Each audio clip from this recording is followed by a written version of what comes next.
Welcome back, guys. This is Brian Tinker from Tinker Homes. Today we're going to discuss kitchens, which honestly is probably so many people's favorite area of the home. It is where the magic occurs, both in food, relationships, just that continuity for a house, friends, family, doesn't matter. Today we're going to go through 6 different elements of a kitchen. So number one, obviously, is the base of the kitchen is your cabinetry. So cabinets can be all over the board in terms of cost. Mostly the quality of the construction is one thing that drives your kitchen costs. And then the other piece is the door styles and how they go together. So most of us grew up with that kind of raised panel. It has a frame on the outside, and then it kind of comes up to this little flat panel on the middle. Those are probably your least expensive types of cabinets, but almost nobody wants those anymore. You can get a lot of different components to your cabinetry. Most people today are using paint on their cabinets. They're not going with natural wood, and if they are, they're going probably more with a maple, which is much lighter.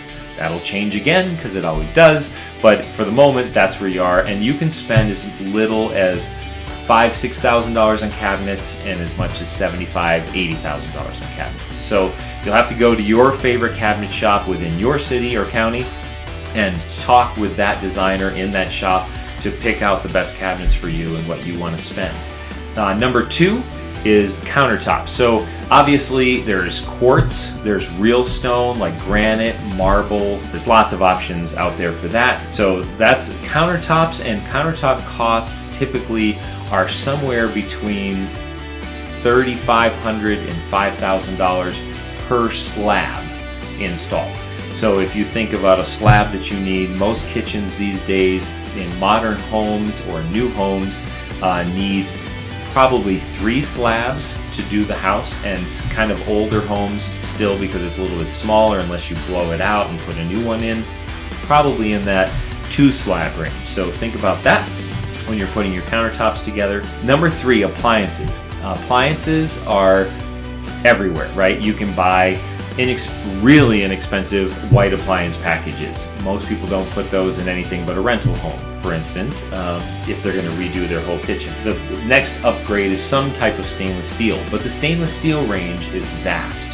So most appliance companies have 4 or 5 different levels of their particular cabinetry. Please look into the reviews, the long durability of these particular appliances, because some they wear out very quickly, they have problems very quickly. Look at reviews. Never stop looking at reviews, no matter what somebody says to you. You can avoid a lot of problems down the road. Number 4 is plumbing fixtures. Those plumbing fixtures will include your sink, which can be as simple as a drop-in stainless steel sink or an undermount stainless steel sink, and pretty much everybody's using undermount today. Your faucet can be as much as $500 or $250 or $1,000. Pick whichever one you want. You can also get, you'll have a lot of people have a prep sink in the island with a little faucet, so you can do all of your chopping of your vegetables or meats right there, and then that goes into that one, and then your main washing is done over in your main sink. So think through those plumbing fixtures and what you're going to use, and what's best for you in your home and how it's going to work best in your kitchen. The next piece is going to be the lighting. Now, to me, lighting is as important as anything else. It doesn't cost nearly as much as cabinets and countertops and appliances, but lighting creates and sets the mood, the tone, the warmth of a kitchen.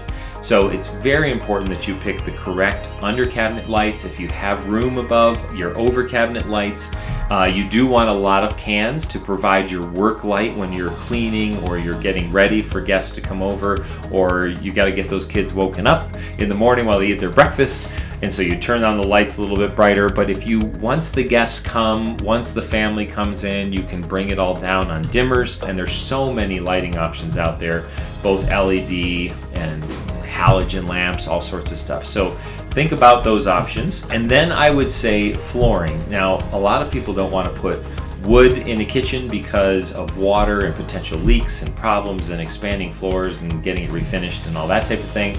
And that's a very legitimate concern, especially if you have little kids, because little kids, when they spill water, they don't care. I have 4, they're all grown up now, and I know that they don't care.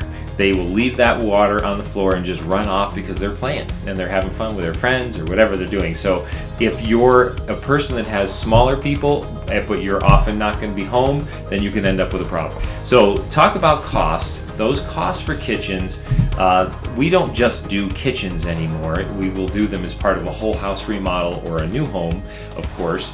But the last time we did a kitchen itself, standalone, was probably 6-7 years ago. And that kitchen was $54,000. I think a lot of people still think I can do a whole kitchen for $50,000. That's really not possible. Most kitchens are going to be in that $75,000 to $250,000 range.